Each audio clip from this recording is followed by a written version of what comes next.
مولانا محمدا عبد الله ورسوله أما بعد فقد قال الله عز وجل في شان حبيبه تعظيما له وتوقيرا إن الله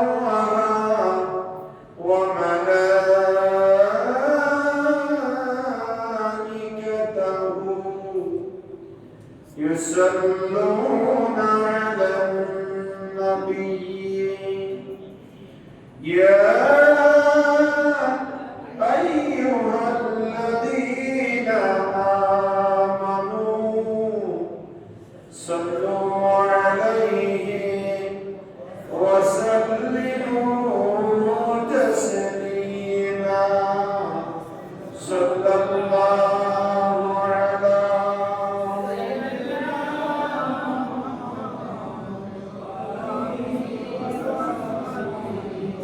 صلى الله على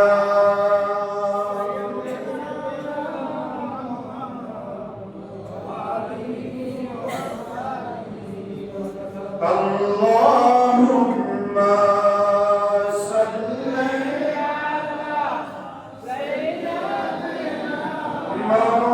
مولانا محمد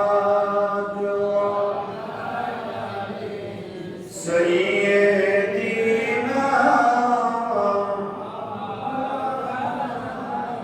اللهم صل سيدنا مولانا وعلى آل سيدنا بخدك چمکے ستارہ حاضری کا ہو اشارہ دیکھ کر لمسا پیارا فرقہ ہم غلام تمہارا اللهم صل على سيدنا مولانا محمد وعلى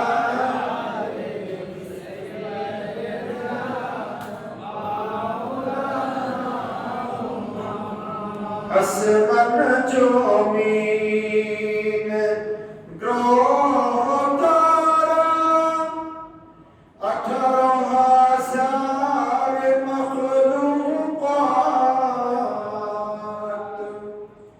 اللہ تسبیح نبی درود فورن شدا دیوارات اللهم صل على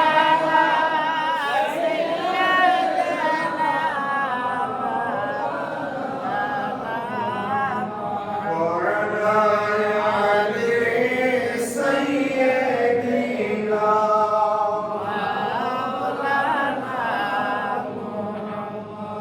أعوذ بالله من الشيطان الرجيم بسم الله الرحمن الرحيم اتل ما أوحي إليك من الكتاب وأقم الصلاة إن الصلاة تنهى عن الفحشاء والمنكر ولذكر الله أكبر والله يعلم ما تصنعون صدق الله مولانا العظيم وبلغنا رسوله النبي الأمين ونحن على ذلك من الشاهدين والشاكرين والحمد لله رب العالمين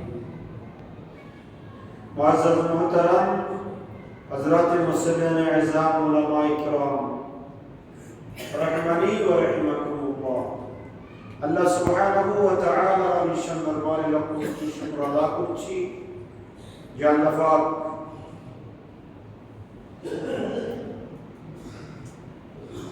দেশের একটা দুর্যোগময় মুহূর্তে আমাদেরকে অত্যন্ত শান্তিতে, স্বস্তিতে, আরামে,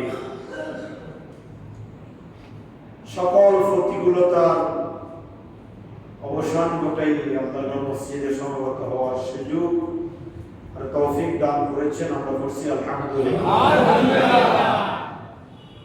লক্ষ দুরূদ ও সালামের হাদিয়া প্রেরণ করছি সোনার মদিনায় কামলিওয়ালা নবী, নুরুন নবী, হায়াতুন নবী, ইমামুল আম্বিয়া নবী, সমস্ত নবীদের নবী মুহাম্মদুর রাসূলুল্লাহ সাল্লাল্লাহু তাআলা আলাইহি ওয়াসাল্লাম আর নবী দরবারে উচ্চ আওয়াজে একবার করছি আলহামদুলিল্লাহ। শুকরিয়ার সিজদা অবনত করছি মহান আল্লাহর দরবারে। বাংলার জমিনে এমন মসজিদ আছে আজকে জুমা জামাত হবে না, কথা বলেন ঠিক কি না? আল্লাহ পাক আমাদেরকে এত সুন্দর একটা পরিবেশে থাকার সুযোগ দিয়েছেন। আবার বলছি আলহামদুলিল্লাহ। আমাদের আলোচনার বিষয় হচ্ছে কোরআনুল কারীমের 29 নম্বর সূরা, সূরাতুল আনকাবুত। আজকে আপনাদের সামনে কোরআনুল কারীমের 21 পারার প্রথম আয়াত সূরা আনকাবুতের 45 নম্বর আয়াতে কারিমা শরীফ তেলাওয়াত করেছি। এই আয়াতে কারিমার আলোকে আমরা কথা বলবো বিমাশিয়াতিল্লাহ বিইজনিল্লাহ ওয়া তাওফীকি বিল্লাহ। সূরা আনকাবুতের 45 নম্বর আয়াতে কারিমায় আল্লাহ রাব্বুল আলামিন হাকামুল হাকিমিন তিনটে বিষয় উল্লেখ করেছেন। কয়টা? তিনটা। নাম্বার 1 হচ্ছে উতলু মা উহিয়া ইলাইকা মিনাল কিতাব। নাম্বার 2 হচ্ছে ওয়াকিমিস সালাহ ইন্নাস সালাতা তানহা আনিল ফাহশাই ওয়াল মুনকার। আর নাম্বার 3 হচ্ছে ওয়ালা যিকরুল্লাহি আকবার। এই তিনটা বিষয় আল্লাহ পাক একই আয়াতে কারিমার মধ্যে স্থান দিয়েছেন। সুবহানাল্লাহ। আমরা যে ধারাবাহিক আলোচনা করছি এটার ভিতরে আমাদের কাছে শিক্ষণীয় বিষয় আছে না নাই? আছে। আমরা যদি আলোচনাগুলো শুনে আমল করি তাহলে আমাদের জীবনে নূর পরিবর্তন হবে, বিপদ আসবে না, মুসিবত থেকে আল্লাহ হেফাজত করবে। আজকে আল্লাহ বলছেন যহারুল ফাসাদু ফিল বাররি ওয়াল বাহর বিমা কাসাবাত আইদিন নাস। বাদবাদক আর ছেড়ে দেয় গজব কার পক্ষ থেকে? আল্লাহর পক্ষ থেকে। আল্লাহর পক্ষ থেকে। আল্লাহ বলছেন বিমা কাসাবাত আইদিন নাস, এটা তোমাদের হাতের কামাই। হয়তো আমরা মনে করতেছি আমাদের যেটা নিরাপদ আছে, অন্য জায়গায় ভাইয়া কষ্ট পাচ্ছে, কিন্তু এক মুসলমান কষ্ট পাওয়া মানে গোটা বিশ্বের মুসলমান কষ্ট পাওয়া। এটা আমাদের ইন্নামাল মুমিনুনা ইখওয়াতুন আল মুসলিমু আখুল মুসলিম। এক মুসলমান আর এক মুসলমানের কি ভাই, একটা বড়ির মতো জানার জন্য বলা হয়েছে। একটা বড়ির পায়ের আঙ্গুলের ভিতরে কনিষ্ঠাঙ্গ যদি আপনি আঘাতপ্রাপ্ত হন তাহলে আপনার গোটা শরীর কি হয়ে যাবে? ব্যথা হয়ে যাবে। গোটা শরীর যেরকম ব্যথা করে দেওয়ার জন্য একটা সর্বশেষ কনিষ্ঠাঙ্গের ভিতরে ব্যথা যদি আপনার গোটা শরীরকে ব্যথাযুক্ত করে দেওয়ার জন্য যথেষ্ট হয়, আল্লাহ রাসূল বলেছেন এক মুসলমান আর এক মুসলমান ভাই। এক মুসলমান কষ্ট হওয়া মানে আর এক মুসলমানের খুশি না, আর এক মুসলমানের কষ্ট। এটা হচ্ছে ইমানের বহিঃপ্রকাশ। এটা কিসের বহিঃপ্রকাশ? ইমানের বহিঃপ্রকাশ। আর আজকের আয়াতে কারিমার মধ্যে তিনটা বিষয়। একটা চতুর্থ মা উহিয়া ইলাইকা মিনাল কিতাব। আল্লাহ বলছেন হাবিব, আপনার প্রতি যে কিতাব আমি নাযিল করেছি সেটা আপনি তিলাওয়াত করুন। সুবহানাল্লাহ। এই কিতাব কিন্তু ঘরের তাকে, আলমিরার উপরে, দুরজান বেড়াই অত্যন্ত যত্ন সহকারে রেখে দেওয়ার নাম কোরআন নয়। এই যত্ন সহকারে রেখে দেওয়ার জন্য কিন্তু কোরআন আসে নাই। কোরআন এসেছে বঙ্গভবন থেকে শুরু করে রান্নাঘর পর্যন্ত, জন্ম থেকে শুরু করে মৃত্যু পর্যন্ত যে কিতাবকে আপনি অনুসরণ করে আপনার আমার জীবন পরিচালনা করব, সেই কিতাবের নাম হচ্ছে বিজ্ঞানময় কোরআন। এই কোরআন শুধু বুকে লাগানো, শুধু খাওয়া, মাথায় নেওয়া, দুর্জন বেড়াইয়ে আলমিরের ঘরে রেখে দেওয়ার নাম, রেখে দেওয়ার জন্য আসেন। আপনি যদি এই কোরআন তেলাওয়াত করেন, আপনাকে মুসিবত থেকে রক্ষা করবেন কে? আল্লাহ। আল্লাহ রাসূল সরকারে মদিনা রাহমাতুল্লাহ আলাইহি বলেছেন, আফদালুল ইবাদাতি বি তিলাওয়াতুল কোরআন। নফল যত ইবাদত আছে, সবচেয়ে গুরুত্বপূর্ণ ইবাদত হচ্ছে কোরআন তেলাওয়াত করা। সুবহানাল্লাহ। অন্য হাদিসের মধ্যে আল্লাহ নবী ইরশাদ করেছেন, মান আরাদা আন ইয়াতাকাল্লামা মা'আল্লাহ ফালিয়াকরাইল কোরআন।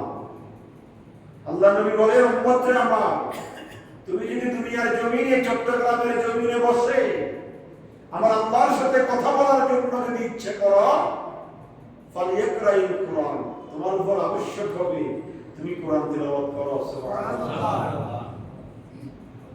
কোরআন তেলাওয়াত করা মানে আল্লাহর সাথে কি বলা? কথা বলা। আর আমান আরাদা ইয়াতাকাল্লামা মা'আন নবী সাল্লাল্লাহু আলাইহি ওয়াসাল্লাম, আল্লাহর নবীর সাথে কথা বলার জন্য যদি কেউ ইচ্ছে করে, সে যেন রাসূল পাকের হাদিস পাক তেলাওয়াত করে। সুবহানাল্লাহ। এই জন্য কোরআন হাদিস তেলাওয়াতে ফজিলত ফায়দা আছে না নাই? আছে। শুধু তাই নয়, আমরা যেই আপনার কোরআন ছাড়া যত কিতাব আমরা পড়ি, যত বই পড়ি, যত লেখনী আমরা পড়ি, সেগুলো মানব রচিত। কথা বলেন ঠিক কিনা? কিন্তু একমাত্র কোরআন আল্লাহ রাব্বুল আলামিন হাকামুল হাকিমিন জিবরিলের মাধ্যমে আমার নবীকে দিয়েছেন, যে কোরআনের একটা হরফ আলিফ, একটা হরফ লাম, একটা হরফ মিম, আর একটা হরফ, যদি আপনি কোরআন কারীমের একটা হরফ তেলাওয়াত করেন, আপনার আমলের মধ্যে 10টা নেকি লেখা হয়ে যাবে। সুবহানাল্লাহ। আর আল্লাহ রাসূল বলেছেন, 10টা কেন উম্মত আমার, 1 থেকে 10, 10 থেকে 70, 70 থেকে 700 গুণ পর্যন্ত, তার চাইতে আরো বেশি আল্লাহ দিতে পারে। কথা বলেন ঠিক কি না? ঠিক। মান কারাল কোরআন হারফান মিন কিতাবিল্লাহ ফালাহু বিহি হাসানাতুন ওয়াল হাসানাতু বিআশরি আমসালিহা কামা ক্বালা আলাইহিস সালাতু ওয়াসসালাম। হযরত আব্দুল্লাহ ইবনে মাসউদ রাদিয়াল্লাহু তাআলা আনহু হাদিসে পাক বর্ণনা করেছেন, আমার নবী ইরশাদ করেছেন, উম্মতে আমার, মান কারা হারফান মিন কিতাবিল্লাহ, যে উম্মত কোরআনে হাকিমে একটা হরফ তেলাওয়াত করবে, ফালাহু বিহি হাসানাতুন, এক হরফের বিনিময়ে একটা নেকি। সুবহানাল্লাহ। আর ওয়াল হাসানাতু বিআশরি আমসালিহা, একটার বিনিময়ে 10টা নেকি। 10 এর উপরে আল্লাহ রাব্বুল আলামিন হাকামুল হাকিমিন কোরআন হাকিমের অন্যত্র এবং রাসূল পাকের হাদিসে পাকের মধ্যে অসংখ্য হাদিসে পাক রয়েছে যে একের বিনিময়ে এক হরফের বিনিময়ে 10 নেকি, 10 এর উপরে 70, 70 যদি 700 গুণ সওয়াব আল্লাহ রাব্বুল আলামিন হাকামুল হাকিমিন আপনাকে দিতে পারে। সুবহানাল্লাহ। এই জন্য এই কোরআনের সাথে সম্পর্ক রাখার দরকার আছে না নাই? আছে। আল্লাহর নবী ইরশাদ করেছেন, আন মুআয বিন জুহানী রাদিয়াল্লাহু তাআলা আনহু قال قال رسول الله صلى الله تعالى عليه وسلم من قرأ القرآن وعمل بما فيه ألبس والده تاج يوم القيامة من ضوء الشمس وضوء حسن كما قال عليه الصلاة والسلام। سبحان الله। আজকে তো আমরা কোরআন তেলাওয়াত থেকে অনেক দূরে। আপনি কোরআন পড়ছেন না, আপনার ছেলেও পড়ে না। আপনি যদি পড়েন, ছেলেও বাবার সাথে কোরআন নিয়ে বসবে। আপনি সারাদিন ছেলেকে বুঝে যে বসনা কোরআন বসনা, তো কোরআন কি কেন পড়ে না? হয় না ক্লাসে পড়া না, কোরআন বললে তো সওয়াব আছে, তুইও পড়ো না, এরকম বলে কি বলে না? কারণ আপনি তো উঠতে পারবেন না, আপনিও কোরআন নিয়ে বসেন না, আপনার সন্তানও বসতেছে না, আপনার সন্তানও কোরআন তেলাওয়াত করে না, আপনিও কোরআন তেলাওয়াত করেন না, ঘরের মধ্যে আপনার বিবিও কোরআন তেলাওয়াত করতে জানে না, ছেলে মেয়ে কেউ কোরআন তেলাওয়াত করে না। এই ঘরটা একটা আযাবের ঘরে পরিণত হয়ে যায়। খোদার গজব আসবে না, রহমত আসবে। আর আপনি যদি কোরআন তেলাওয়াত করেন, আপনার ছেলে আপনাকে দেখে কোরআন তেলাওয়াত করবে। আর আপনি যখন মারা যাবেন, আপনার দেখা অনুসরণ করে আপনার ছেলে কোরআন তিলাওয়াত করে করে আপনার জন্য দোয়া করবে। আমার নবী বলেন, মান ক্বারাআল কুরআনা ওয়া আমিলা বিমা ফি, আমার যে উম্মত কোরআন তিলাওয়াত করবে, কোরআন মতে আমল করবে, উলবিসা ওয়ালিদাহু তাজা ইয়াউমাল কিয়ামাতি মিন দুই শামসি ওয়া দুই আহসান। আল্লাহ নবী বলেন, কাল কিয়ামতের কঠিন ময়দানে মুসিবতের সময় আপনি যে কোরআন তেলাওয়াত করেছেন, আপনার কোরআন তেলাওয়াত করার কারণে আপনার মাতা-পিতার মাথায় আল্লাহ সুবহানাহু ওয়া তাআলা নূরের মুকুট, নূরের তাজ পরাই দিবেন। সুবহানাল্লাহ। কি পরাই দিবেন? নূরের টুপি। আপনি কোরআন তেলাওয়াত করার কারণে আপনার আব্বা আম্মার ফায়দা। এই জন্য বলা হয়েছে নেক সন্তান। আপনি যদি কোরআন তেলাওয়াত করেন, আপনার আব্বা আম্মার কবরে শান্তিতেও আসে।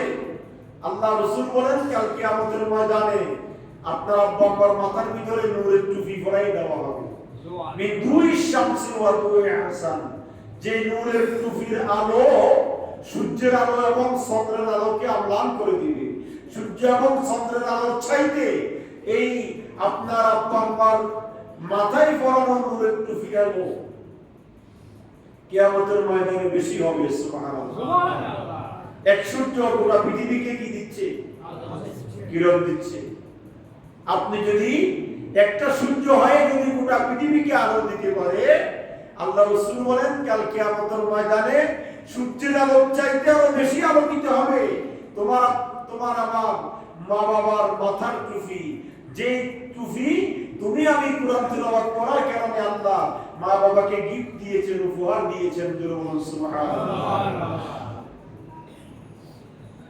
শুধু তাই নয়, আপনি যদি কোরআন তেলাওয়াত করেন, কোরআন মতো যদি আপনি আমল করেন, তাহলে আপনি যদি আপনার বংশের একটা ছেলেকে আলেম বানাইতে পারেন, কোরআন তেলাওয়াত করনেওয়ালা বানাইতে পারেন, হাফেজে কোরআন বানাইতে পারেন, তাহলে কি হবে? দেখেন আল্লাহ রাসূল কি বলছেন।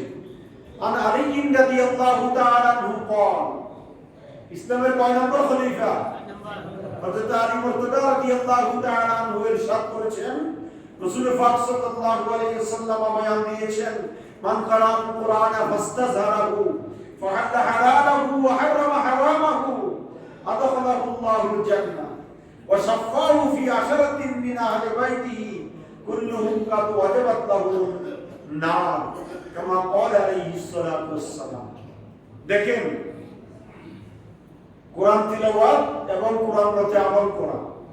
আমরা কিন্তু ধারাবাহিক কোরআনের আলোচনা শুনি, আমরা আমল করার প্রতিজ্ঞাবদ্ধ হই না, আমল করি না। কিন্তু আল্লাহ রাসূল বলেন, মান ক্বারাআল কুরআনা ফাস্তাযহারাহু, কোরআনকে যারা জাহির করবে, অর্থাৎ কোরআন মতে যারা আমল করবে, কোরআনে যেটাকে না করেছে সেটা থেকে দূরে থাকবে, যেটা হ্যাঁ করেছে সেটা গ্রহণ করবে। ফাহাল্লা হালালাহু, কোরআনে যেটা হালাল করেছে হালাল হিসেবে গ্রহণ করবে। ওয়া হারামা হারামাহু, কোরআন যেটাকে হারাম করেছে সেই হারাম অনুযায়ী হারামকে বর্জন করে চলবে। আদখালাহুল জান্নাহ, আল্লাহ রাব্বুল আলামিন তাকে জান্নাতে প্রবেশ করাবেন। সুবহানাল্লাহ। আল্লাহ কোথায় প্রবেশ করাবেন? কিসের কারণে? কোরআন তেলাওয়াত করার কারণে। শুধু এতটুকুর ভিতরে শেষ নয়, আপনি কোরআন তিলাওয়াত করবেন, আপনি হাফেজে কোরআন, আপনি কোরআন তিলাওয়াত করবেন। এই যে দেখেন, এই জন্য বলা হয় ছেলেকে আপনি কেন হাফেজ বানাবেন, ছেলেকে আপনি কেন কোরআন তিলাওয়াত করনেওয়ালা বানাবেন। বলা হয়েছে কোরআন তেলাওয়াত করার কারণে আপনার ছেলেকে কোথায় দেওয়া হবে? জান্নাতে। বলেন না কোথায়? কোরআন তিলাওয়াত করার কারণে জান্নাতে জান্নাত দেওয়া হবে। শুধু জান্নাত দিয়ে আল্লাহ শেষ করবেন না, আল্লাহ বলবেন ওয়াশাফাহু ফি আশারাতিন মিন আহলি বাইতিহি কুল্লুহুম কাদ ওয়াজাবাত লাহুমুন নার। ওই ব্যক্তি, ওই ছেলে, যে আপনার ছেলে কোরআন তিলাওয়াত করেছে, আপনি কোরআন শিক্ষা দিয়েছেন, হাফেজে কোরআন বানিয়েছেন, আপনার ছেলে কোরআন অনুযায়ী আমল করেছে, কোরআন তিলাওয়াত করেছে, তার বিনিময়ে আপনার ছেলেকে আল্লাহ জান্নাত দিবে।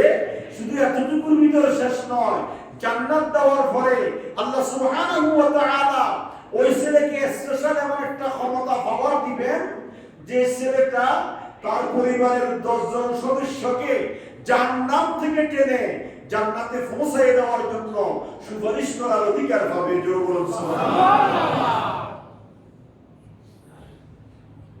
ওয়াশাফাহু ফি আশারাতিন মিন আহলি বাইতি কুল্লুহুম কাদ ওয়াজাবাত লাহুমুন নার। যে সদস্যদের জন্য জাহান্নাম ওয়াজিব হয়ে গিয়েছে। আপনি মনে করেন আপনার পরিবারের 10 জন সদস্য, তার মধ্যে দেখা গেল 5 জন জাহান্নামে গেল। 5 জন কোথায় গেছে? জাহান্নামে। আল্লাহ রাসূল বলেন এই যে বংশের ভিতরে, পরিবারের ভিতরে একটা ছেলে কোরআন শিক্ষা করেছে, কোরআন মতে আমল করেছে, হাফেজে কোরআন হয়েছে, তার বিনিময়ে আল্লাহ রাব্বুল আলামিন তাকে এমন পাওয়ার দিবেন, সে পরিবারের যে সদস্যরা জাহান্নামে হাবুডাবু খাচ্ছে তাদেরকে জাহান্নাম থেকে টেনে জান্নাতে পৌঁছে দেওয়ার জন্য আল্লাহ তাদেরকে স্পেশাল পাওয়ার দিবেন। সুবহানাল্লাহ। এটা কি বিশ্বাস হয় না? আমরা তো বিশ্বাস অনুযায়ী আমল করি না। আমরা ওই এখানে সেখানে 200-500 টাকা দিয়ে হুজুর একটা রাখি, বস কোরআন পড়লে বললো, না পারলে নাই, পারলে পারলেও না পারলে নাই, বস একটু একটু ঘুরতে পারলে বলছে ফারত। তো ফারত শেষ, আর গোটা বছর কোরআন ধরে না। রমজান আসলে একটু কেসার কেসার করলে একটু ধরে, 220টা বললো, তারপর আবার শেষ। এই যদি আমাদের অবস্থা হয় তাহলে কাল কিয়ামতের কঠিন ময়দানে নাজাত পাওয়ার আশা করা। এই জন্য নাজাত পাওয়ার জন্য, কাল কিয়ামতের কঠিন ময়দানে মুক্তি পাওয়ার জন্য, জাহান্নাম থেকে মুক্তি পাওয়ার জন্য, নিজেকে, নিজের পরিবারের সদস্যদেরকে জাহান্নাম থেকে মুক্ত বানানোর জন্য আপনি সন্তানকে কোরআন শিক্ষা দিবেন। আপনার কোরআন সন্তান কোরআন অনুযায়ী আমল করবে, কোরআন তিলাওয়াত করবে। এই কোরআন তিলাওয়াত করার কারণে কিয়ামতের ময়দানে কি হবে? আপনি সম্মানিত হবেন। শুধু তাই নয়, যে ঘরে কোরআন তিলাওয়াত করা হয়, নাফিরু বুয়ুতাকুম বিতিলাওয়াতিল কোরআন কামা ক্বালা আলাইহিস সালাতু ওয়াসসালাম। আল্লাহ নবী ইরশাদ করেছেন, উম্মতেরা আমার, তুমি তোমার ঘরকে আলোকিত করো কোরআন তেলাওয়াতের মাধ্যমে। সুবহানাল্লাহ। সুবহানাল্লাহ। লাজ্জালালে ঘর কি হয়? ভালো হয়। কথা বলেন না? ভালো হয়। লাজ্জালালে ঘর ভালো হয়। সেখান থেকে ঢাকা যদি আপনি বিমানে যান, ওই অনেক পাওয়ারি লাইট যেখানে জ্বলে সেখানে একটু একটু আলো বিমান থেকে অনুভব করা যায়। কারণ বিমান তো ঢাকা সিটাঙ্গের বিমান তো নিচে দিয়ে চলে, যার দরুন। তো এই আলোটা অনুভব করা হয় লাইট যদি পাওয়ারফুল হয়, পাওয়ার বেশ হয়। আর আল্লাহ রাসূল বলেন, উম্মতরে আমার, নাফিরু বুয়ুতাকুম, তুমি তোমার ঘরকে আলোকিত করো বিতিলাওয়াতিল কোরআন। কিসের মাধ্যমে? লাজ্জালাই নয়, তুমি তোমার ঘরকে কোরআন তেলাওয়াতের মাধ্যমে আলোকিত করো। সুবহানাল্লাহ বলেন না? ফেরেশতারা আকাশ থেকে আল্লাহকে জিজ্ঞাসা করে, আল্লাহ,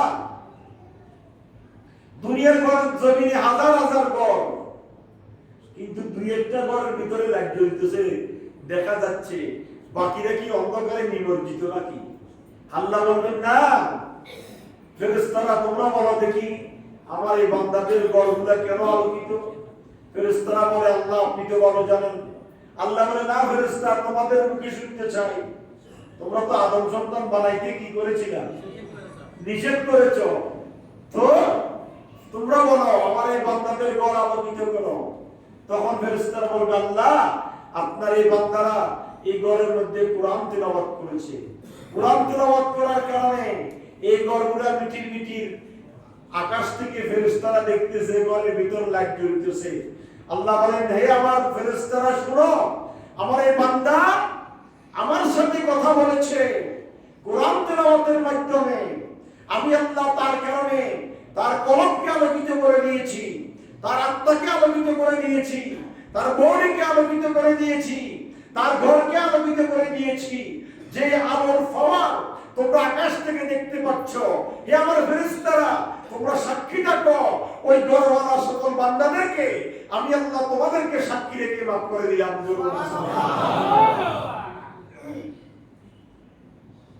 এই জন্য আমাদেরকে কোরআন তেলাওয়াত করতে হবে। এই জন্য আল্লাহ রাব্বুল আলামিন আহকামুল হাকিমিন কোরআনুল কারীমের সূরা আনকাবুতের ৪৫ নম্বর আয়াতে কারিমা ২১ পারার প্রথম আয়াতের মধ্যে আল্লাহ বলেছেন, উতলু মা ওহিয়া ইলাইকা মিনাল কিতাব।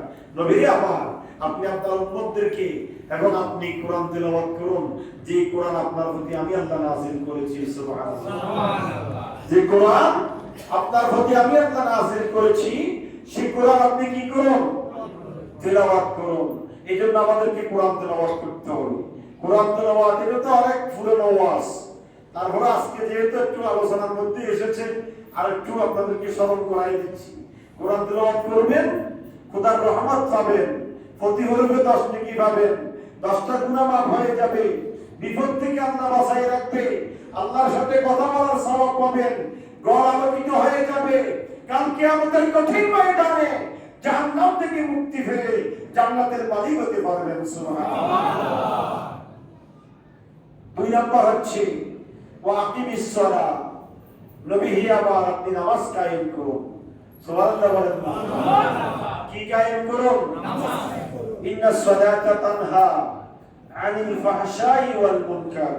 নবী আমার, আপনি আপনার উম্মতদেরকে জানিয়ে দেন নিশ্চয় নামাজ মানুষকে খারাপ কাজ থেকে, অশ্লীল কাজ থেকে, গুনাহের কাজ থেকে বিরত রাখে। বলুন না সুবহানাল্লাহ। আজকে আমরা নামাজ পড়ি না। আজকে আমরা নামাজের সাথে আমাদের সম্পর্ক নাই। একটু যদি বৃষ্টি হয় গোটা মসজিদ খালি ফজর নামাজ, আর বৃষ্টি যদি না হয় 2-4 কাতার মুসল্লি তালাশ করি পাওয়া যায়। আর বৃষ্টি হইলে সবাই ঘুম দিতেছে, হরি ব্যবসা কেন হয়নি মুয়াজ্জিন করে, কিন্তু নামাজ মনে করে যে শুধু এলাকাবাসীরা ইমাম মুয়াজ্জিনে পড়তে হবে আর কারো নামাজের দরকার নেই। এটা আমাদের একটা বদ্ধমূল ধারণা হয়ে গিয়েছে। এখন তারা চাকরি করেন কা, তারাই বড়। ইমাম মুয়াজ্জিন কি মৌলের নাম আছে? কি বলেন? ইমাম মুয়াজ্জিন ফজর নামাজ পড়ে, আল্লাহর ভয়ে হোক আর বান্দার ভয়ে হোক, ইমাম মুয়াজ্জিন ফজর নামাজ পড়ে কি পাশের না পড়ে আছে, কিন্তু আমাদের কাছে সেটা নাই।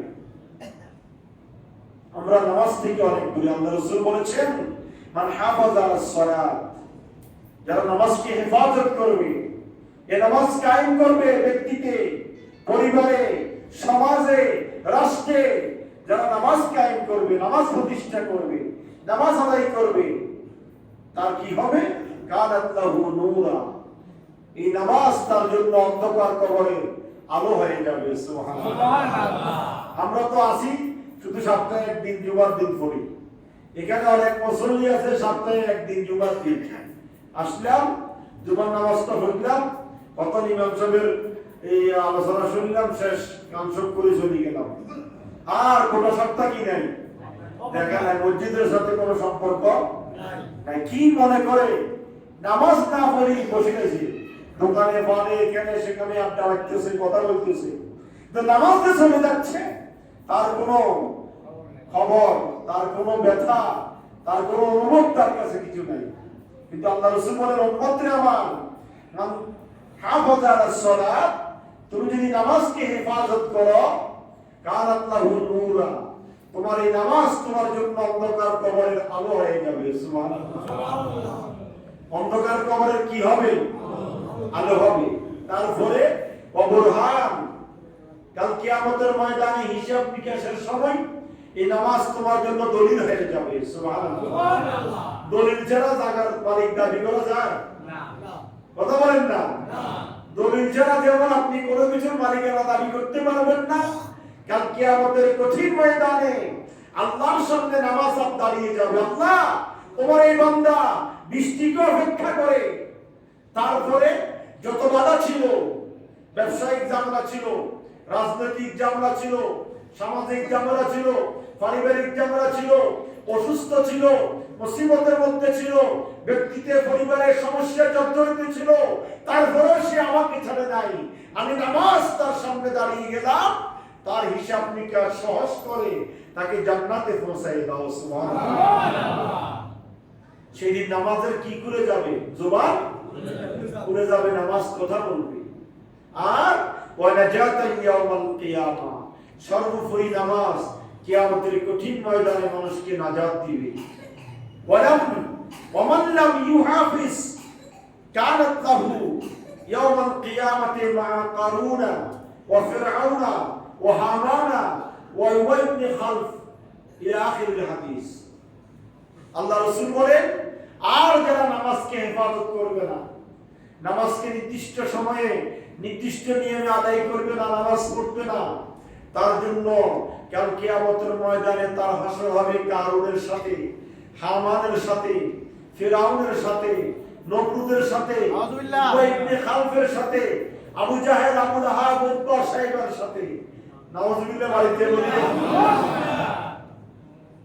নামাজ না পড়লে কাদের সাথে হাসর হবে? কাফেরদের সাথে, জাহান্নামীদের সাথে। কারুন, হামান, উবাই ইবনে খালফ, মুনাফিকের সর্দার, তাদের সাথে। আর আপনি যদি নামাজ পড়েন, আপনার হাসর হবে নেককারের সাথে, আপনার কবরে আলো হবে, অন্ধকার থাকবে না, হিসাবের সময় সমস্যা হবে না, জান্নাতে যেতে জান্নাতের বদ্ধতালা খুলতে কোনো দেরি হবে না। সুবহানাল্লাহ। শুধু তাই নয়, নামাজকে যদি আপনি হেফাজত করেন, ইয়ারফাউ আনহু দাইকুল মাউত, কবরে আযাব হবে না, মৃত্যুর যন্ত্রণা হবে না, ওয়া আযাবুল কবর, কবরে আযাব হবে না, ওয়া ইউতি বিয়ামিনিহি, আমলনামা ডান হাতে দেওয়া হবে, ওয়া ইয়ামুরু আলা সিরাতি কাল, বিজলির মতো ফুলসিরাত পার হইতে পারবে, ওয়া ইয়াদখুলুল জান্নাতা বিগাইরি হিসাব, বিনা হিসাবে। কবর মৃত্যু থেকে শুরু করে কবরে যাওয়া পর্যন্ত, কবর থেকে হাসরের ময়দানে ওঠা পর্যন্ত, হাসরের ময়দানে জান্নাতে যাওয়া পর্যন্ত সব রাস্তা আপনার জন্য ক্লিয়ার হয়ে যাবে। সুবহানাল্লাহ।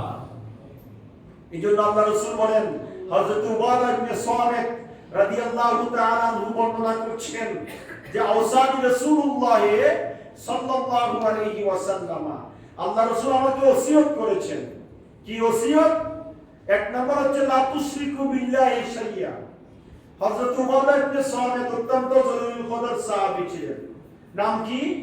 উবাদা ইবনে সামিত, অত্যন্ত জলিল কদর সাহাবী। তিনি বলছেন যে আল্লাহ রাসূল আমাকে ওসিয়ত করেছেন, লা তুশরিকু বিল্লাহি শাইয়া, আল্লাহর সাথে কি করিও না, শিরক করিও। ওয়া ইন কুতিতুম, যদি তোমাকে কতল করা হয়, আও হুলিকতুম, আগুনে ফুলে ফেলা হয়, আও সুলিকতুম, যদি গলায় ফাঁস লাগিয়ে কাস্টে ঝুলানো হয়, তারপরেও তুমি আল্লাহর সাথে কাউকে শরীক করতে পারবে না। নাম্বার 2 হচ্ছে ওয়ালা তাতরুকুস সালাতা মুতাআম্মিদাইনি ফামান তারাকাহা মুতাআম্মিদান ফাকাদ খারাজা মিনাল মিল্লাহ। আল্লাহ রাসূল ওসিয়ত করেছেন, হে আমার উম্মতেরা, কোন অবস্থাতে নামাজ ছাড়তে পারবে না, কোন অবস্থাতে নামাজ ছাড়া যাবে না। যদি নামাজ ছেড়ে দাও, খারাজা মিনাল মিল্লাহ, তাহলে মুসলমানিত্ব থাকবে না। জোরে বলুন না নাউজুবিল্লাহ। নামাজ ছেড়ে দিলে কি থাকবে না? আপনি সপ্তাহে একদিন কোথায় পেতেন জুমার নামাজ? এই দেখেন আল্লাহ রাসূল কি বলেছে। আন ইবনে আব্বাস রাদিয়াল্লাহু তাআলা আনহু, যারা জুমা পড়ে না, যারা নামাজের দাব দেয় না, মুসলমান দাবি করে, তাদের কি অবস্থা দেখেন। হযরত আব্দুল্লাহ ইবনে আব্বাস রুয়ুসুল মুফাসসিরিন, অত্যন্ত জলিল কদর সাহাবী। হযরত আব্দুল্লাহ ইবনে আব্বাস বলছেন, আন্নাহু সুইলা আন রাজুলিন ইয়াসুমুন নাহারা ওয়া ইয়াকুমুল লাইলা। এক ব্যক্তি সম্পর্কে আল্লাহ রাসূলকে জিজ্ঞাসা করা হলো।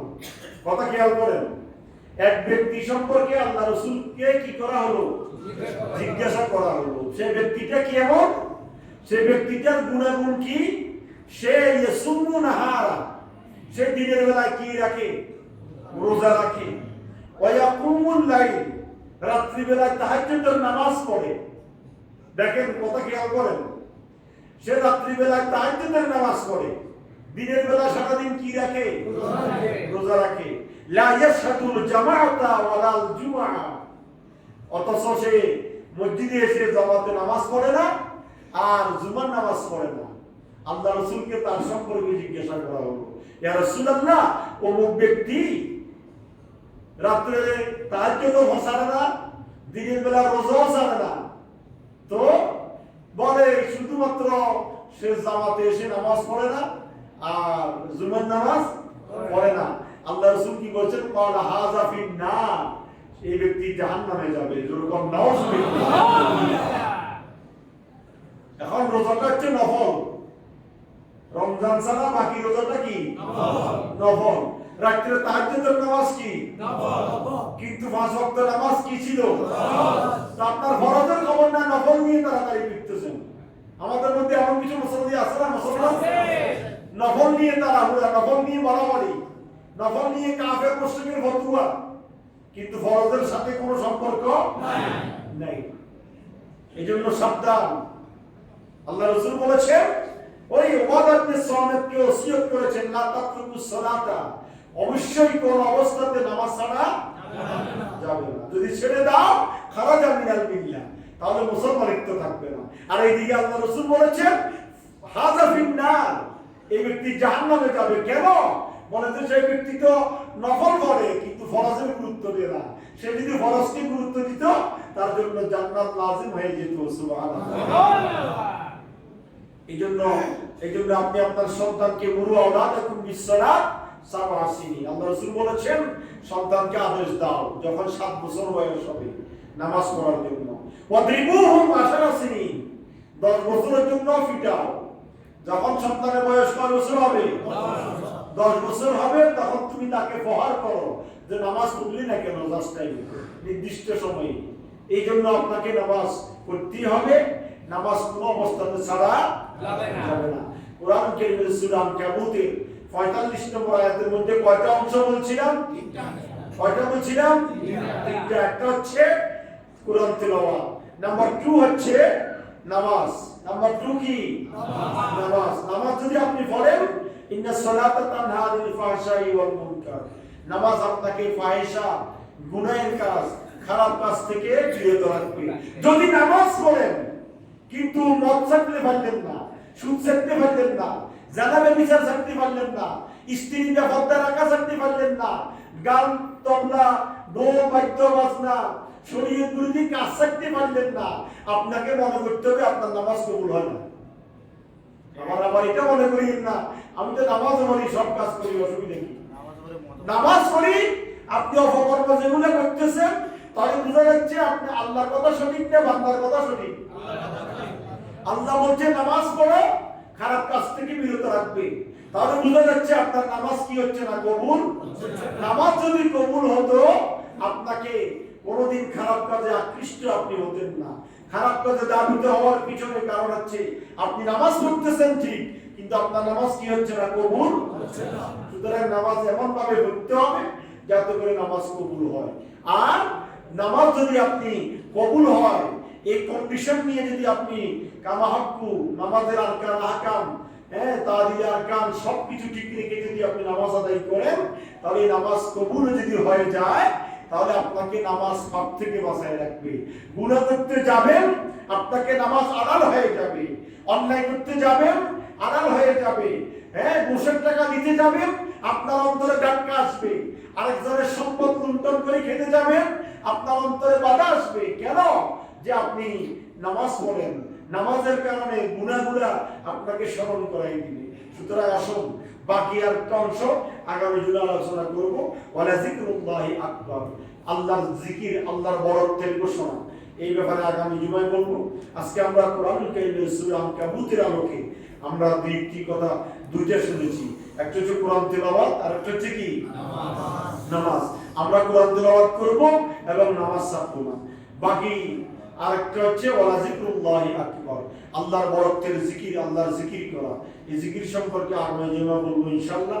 তবে আমাদের দেশের যে অবস্থা আমরা দেখতে পাচ্ছি, আমরা খুব আরামে আজকে এখানে জুমার নামাজে আছি, এসির মধ্যে কথা বলেন ঠিক কিনা? আমার ভাইরা, এসি তো দূরের কথা, নামাজ তো দূরের কথা, নিজের শান্তি স্বস্তিতে কোনো জায়গায় দাঁড়াইতে পারতেছ না, কঠিন অবস্থা। এই জন্য আমি আপনাদেরকে উদাত্ত আহ্বান জানাবো, পানি কবলিত এলাকার যে সমস্ত মানুষগুলো আছে, নওজান, ফেনী, কুমিল্লা, ঢাকা অঞ্চলের ওইদিকে, তারপরে মিরসরাইয়ের অর্ধেক অঞ্চল উত্তর দিকে, এই অঞ্চলগুলোতে আপনারা যতটুকু সম্ভব সাহায্য সহযোগিতা করবেন।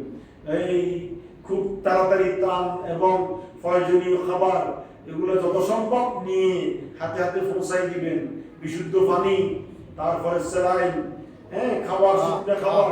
এই যে তারা এই বয়স্কদের কি অবস্থা হচ্ছে আমরাই জানি, মারা গেলে দাফন করার জায়গা নেই, কোথায় দাফন করবে? সব তো পানি আর সাগরের স্রোত। আমি অনেক আত্মীয় স্বজন, অনেক পরিচিত মহলের খবর নিয়েছি, তাদের ঘর বাড়ি অনেক আগে নিয়ে গেছে, বেড়ার ঘর উপরে টিন স্রোতে নিয়ে গেছে, ঘরটার কোনো নমুনা মিশাল। এই যে কি অবস্থা যে হবে এই এলাকার অঞ্চলের মানুষগুলো, আল্লাহ ভালো জানে। আল্লাহ এই ধরনের বিপদ থেকে, মুসিবত থেকে আমাদেরকে হেফাজত করো। যে যেখানে পারেন, যে আঙ্গিকে হোক, টাকা দিয়ে হোক, পয়সা দিয়ে হোক, আরেকজনকে সৎ পরামর্শ দিয়ে হোক, আপনি এই বন্যা কবলিত ভাইদের ফাঁসে যাবেন। যে যে ধর্মের হোক না কেন, যে কোন ধর্মের সেটা দেখার দরকার নাই। আপনি মানুষ হিসেবে, যে মানুষ হিসেবে তাকে আপনি সহযোগিতা করবেন, সহযোগিতার হাত প্রসারিত করবেন। শুধু রমজানের জন্য আপনার যাকাতের টাকাগুলো বস্তাবন্দি রাখে দিলে কাজ হবে না। এখন রমজানের চাইতে বেশি সওয়াব হবে এখন দিলে। কথা বলেন ঠিক কিনা? এখন আপনার সামান্য ত্রাণে যদি আরেকজন মানুষ বেঁচে যায়, সুস্থ থাকে, তাহলে আপনার রমজানে দিবেন 1/70 ভাগের। এই যে আজকে বললাম যে আল্লাহ ইচ্ছে করলে 1/70 রমজান ছাড়াও দিতে পারে, পারে কি পারে না? সুতরাং এই সমস্ত অঞ্চলের বাইরে দিকে খেয়াল রাখবেন। টাকা দিয়ে, পয়সা দিয়ে, শারীরিক শ্রম দিয়ে, অনেকে অনেকগুলো টাকার মালিক।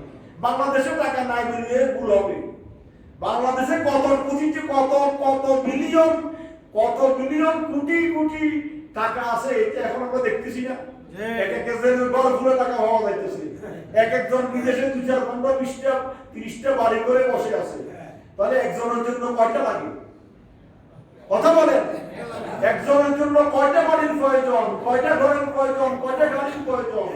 আজকে কোটি কোটি টাকা, বাংলাদেশের টাকা যদি বাংলাদেশে খরচ করতো, তাহলে বাংলাদেশ সিঙ্গাপুর থেকে অনেক আগে থাকতো। কথা বলেন ঠিক?